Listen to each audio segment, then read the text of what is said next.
বর্ষাতে সাধারণ কয়েকটি খাবার প্রয়োগ করে অসাধারণ রেজাল্ট পাওয়া সম্ভব এই অপরাজিতা ফুল গাছে। ঘরোয়া পরিচর্যা এবং ঘরোয়া কিছু টিপস ফলো করতে হবে। সাথে তোমার অপরাজিতা ফুল গাছে যদি পাতা ঝরা, কুঁড়ি ঝরে যাওয়া এবং গাছের পাতা সম্পূর্ণ হলুদ হয়ে ঝরে যায়, তাহলে আজকের ভিডিওতে সম্পূর্ণ টিপসগুলো ফলো করলে রেজাল্ট ভালো আসবে। এছাড়াও তুমি ডাল থেকে কিভাবে চারা করবে, বীজ থেকে কিভাবে চারা করবে দেখতে থাকো। নমস্কার বন্ধুরা, গ্রিন গার্ডেনিং উইথ মল্লিকা। আশা করছি তোমরা সকলে ভীষণ ভালো আছো। বাগানি বন্ধুরা, অপরাজিতা ফুল গাছের খুব বেশি পরিচর্যার যত্ন লাগে না। আমাদের ছাদ বাগান, উঠান অথবা বাগানের এক কোণে এই গাছ করে রাখতে পারি। এই গাছ ভিন্ন ভিন্ন ভ্যারাইটিজের হয়, প্রথমেই বলেছি।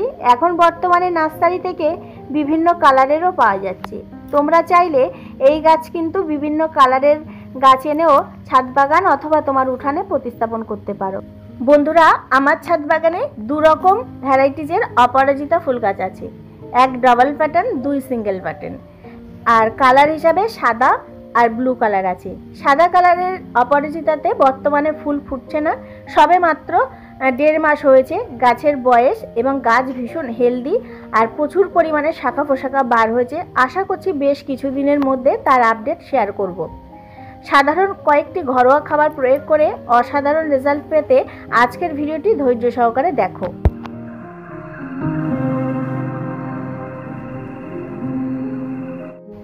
খরচ ছাড়া সাধারণ পরিচর্যা করে এই অপরাজিতা ফুল গাছে থেকে প্রচুর ফুল পাওয়া সম্ভব। টিপস নাম্বার 1, এই গাছ সাধারণত লতানো গাছ হয়। তোমরা লতানোও করতে পারো বা এরকম ঝোপালো আকৃতি করে রাখতে পারো। তোমার সুবিধা অনুযায়ী তোমরা যে কোনো একটি পদ্ধতি অবলম্বন করতে পারো। লতানো করলে মাচা দেবে, আর যদি ঝোপালো করো তাহলে প্রতিনিয়ত পিঞ্চিং করতে হবে। অপরাজিতা গাছ প্রতিস্থাপনের আদর্শ সময় কোন কাল? গ্রীষ্ম এবং বর্ষাকাল অনায়াসে আমরা ব্যবহার করতে পারি। সেক্ষেত্রে মার্চ এপ্রিল মাসটা আমরা বেছে নেব। এই সময়ে অপরাজিতা ফুল গাছের বীজ থেকে চারা, নার্সারি থেকে চারা কিনেও বসাতে পারো। এছাড়াও ডাল থেকে চারা করতে পারো। খুব সহজে এই সময়টায় অপরাজিতা ফুল গাছ করা যায়। নম্বর টিপস হলো, তোমার সুবিধা অনুযায়ী এই গাছ লতানো অথবা ঝোপালো করতে পারো। যদি টবে বসাও তাহলে ঝোপালো একটি কাণ্ড বিশিষ্ট গাছ তৈরি করতে পারো। সেক্ষেত্রে নিয়মিত কাটতে হবে। আর যদি মনে করো লতানো করব, তাহলে এই গাছকে একটা সুন্দর মাচা দিতে হবে। মাচা দিলেও এই গাছ সুন্দরভাবে লতিয়ে যাবে এবং প্রচুর পরিমাণে ফুল পাবে। 4 নম্বর টিপস হলো, এই গাছ খুবই রোদ্দুর পছন্দ করে। সেক্ষেত্রে টানা 5 থেকে 6 ঘন্টা রোদ্দুর পায় সেরকম স্থানে এই গাছগুলোকে রাখতে হবে। তাহলে দেখবে এই গাছ অনেক সুন্দর, হেলদি, সুস্থ থাকবে। এখন যেহেতু বর্ষা চলছে, এখন কোনো সমস্যা নেই। যদি মনে করো বছরের অন্য সময়ে এই গাছ ছায়াযুক্ত স্থানে রাখবো, তাহলে খুব বেশি ফুল তুমি পাবে না। 5 নম্বর টিপস হলো, এই গাছ মরা শুকনো ফুলগুলোকে অবশ্যই তুলে ফেলতে হবে। গাছে রাখলে বীজের সৃষ্টি হবে, গাছ আস্তে আস্তে নষ্ট হয়ে যাবে। এই গাছটার আপডেট মাত্র 15 দিন পরে রেজাল্টটা দেখতে পাচ্ছ। 15 দিনের মধ্যে খাবার প্রয়োগ করার পরে গাছে ফুল যেমন আসছে এবং প্রচুর পরিমাণে ব্রাঞ্চে ভরে গেছে। গাছ ভীষণ হেলদি এবং সবুজতায় ভরপুর হয়েছে। 6 নম্বর টিপস, বর্ষার সময়ে এই গাছ অনেক সময় লক্ষ্য করবে পাতা হলুদ, কুঁড়ি ঝরে, এছাড়াও গাছটি আস্তে আস্তে মরে যায়। সেক্ষেত্রে এর সমস্যা হলো ফাঙ্গাস লাগে। আমাদের ফাঙ্গাস লাগার হাত থেকে রক্ষা করতে গেলে বাড়িতে থাকা গুঁড়ো হলুদ আর 1 পাতা শ্যাম্পু 1 লিটার জলে খুব ভালো করে মিক্সড করে গাছে এবং গাছের গোড়াতে স্প্রে করতে হবে। এটা না পারলেও তোমরা সাব ফাঙ্গিসাইডও স্প্রে করতে পারো। দারুণ রেজাল্ট আসবে। গাছ কিন্তু ফাঙ্গাস লাগার আর সম্ভাবনা থাকবে না। মাত্র 20 দিন আগে এই গাছটাকে প্রতিস্থাপন করেছিলাম। বর্তমানে ভীষণ হেলদি এবং গাছে প্রচুর ব্রাঞ্চ বার হয়েছে। 7 নম্বর টিপসে বলবো, এই গাছকে ভালো রাখতে গেলে বর্ষার সময়ে টবের মাটিতে জল জমতে দিলে হবে না। জল জমলে গাছে ফাঙ্গাস লাগবে এবং গাছের শিকড় পচে যাবে আর আস্তে আস্তে গাছটি নষ্ট হয়ে যাবে। সেক্ষেত্রে এই গাছকে সুস্থ রাখতে গেলে আমাদের অবশ্যই টবের মাটিতে জল জমতে দিলে হবে না। 8 নম্বর টিপসে বলবো, এই গাছ প্রতিস্থাপনের সময় অবশ্যই ড্রেনেজ ব্যবস্থা ভালো রাখতে হবে। তাহলে ঠিক এরকম ফুল পাবে, গাছের পাতা চকচকে থাকবে, সবুজ থাকবে। আর যখন তুমি গাছ প্রতিস্থাপন করবে তখন অবশ্যই মাটিটা সঠিকভাবে প্রস্তুত করে নিতে হবে। মাটি নিতে হবে 40%, বালি নিতে হবে 20%, কোকোপিট নিতে হবে 10% আর কম্পোস্ট নিতে হবে 30%। এইভাবে যদি তোমরা মাটি প্রস্তুত করে গাছ প্রতিস্থাপন করো, দারুণ রেজাল্ট আসবে। অপরাজিতা গাছ হেলদি, সুস্থ এবং সবুজতায় যেমন ভরপুর থাকবে তেমনি অজস্র হারে ফুল পাবে। নম্বর টিপসে বলবো, এই অপরাজিতা ফুল গাছে কি খাবার প্রয়োগ করবে এই বর্ষাতে। বর্ষাতে টবের মাটিতে কোনো রকম আগাছা জন্মাতে দেবে না। আমি সবসময় সাজেস্ট করি বর্ষাতে টবের মাটি একদমই খোঁচাবে না, না খুঁচিয়ে খাবার প্রয়োগ করবে।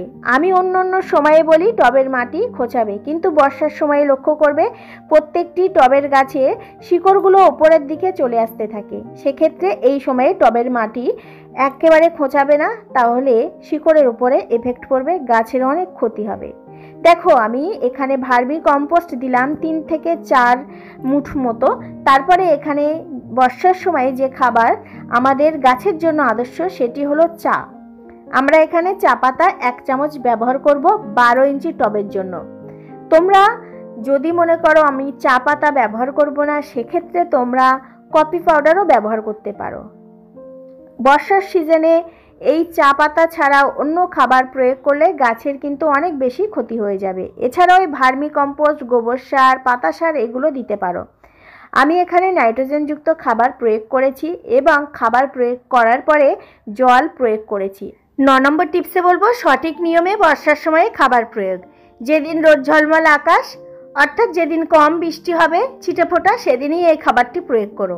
একমাত্র কারণ হলো ভারী বৃষ্টিপাত হলে এই খাবারটি ধুয়ে চলে যাবে, গাছ আর সঠিক পরিমাণে পাবে না। সেদিকে খেয়াল রেখে অবশ্যই খাবারটি প্রয়োগ করো। এখানে আমি ভার্মি কম্পোস্ট আর দিয়েছি চা পাতা। একই নিয়মে প্রত্যেকটি টবে এই খাবারগুলো প্রয়োগ করব। বন্ধুরা, মাত্র 2 দিন আগে আমি খাবার প্রয়োগ করেছি, আজ 2 দিন পরের আপডেট শেয়ার করছি। গাছ কিন্তু অনেক সুন্দর হেলদি হতে শুরু করেছে, গাছের পাতা সবুজ এবং যথেষ্ট পরিমাণে সুন্দরও হচ্ছে।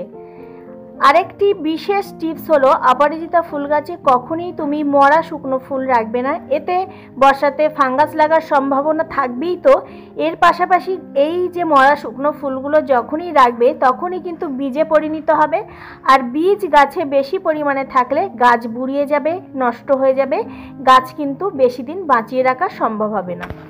10 নম্বর টিপস হলো, অপরাজিতা ফুল গাছে থেকে অজস্র হারে ফুল পেতে আমাদের একটি ঘরোয়া আদর্শ খাবার, যেটি একদমই আমাদের প্রয়োজনে লাগে না, সেটি হলো পটাশিয়াম সমৃদ্ধ খাবার এই আলুর খোসা।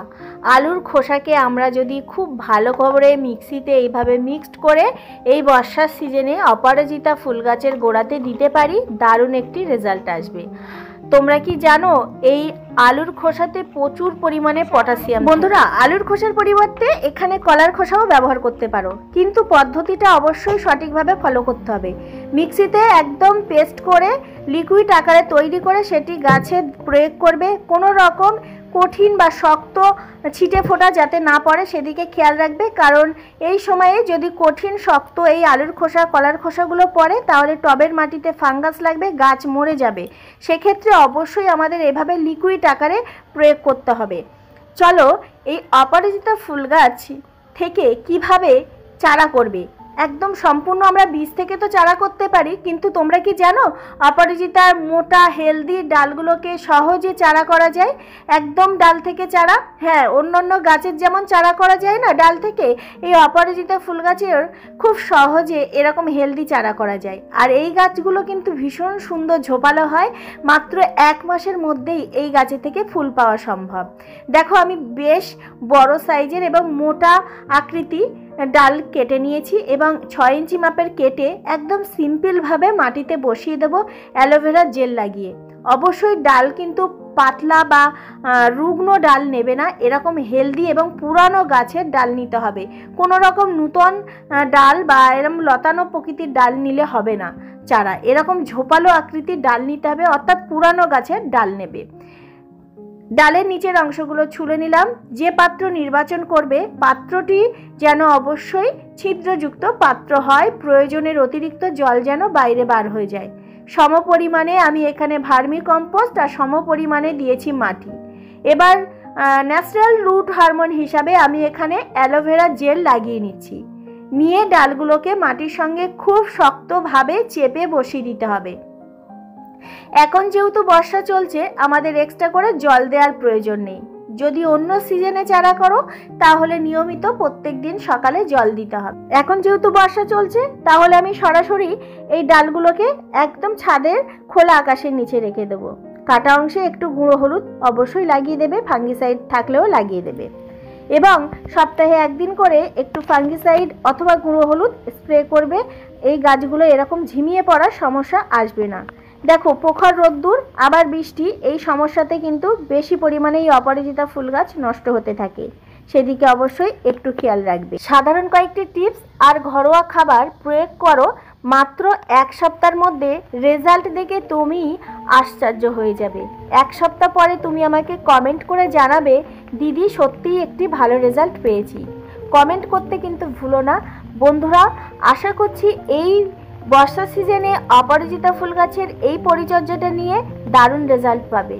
ভিডিওটি এতক্ষণ শুরু থেকে শেষ পর্যন্ত দেখার জন্য অসংখ্য ধন্যবাদ।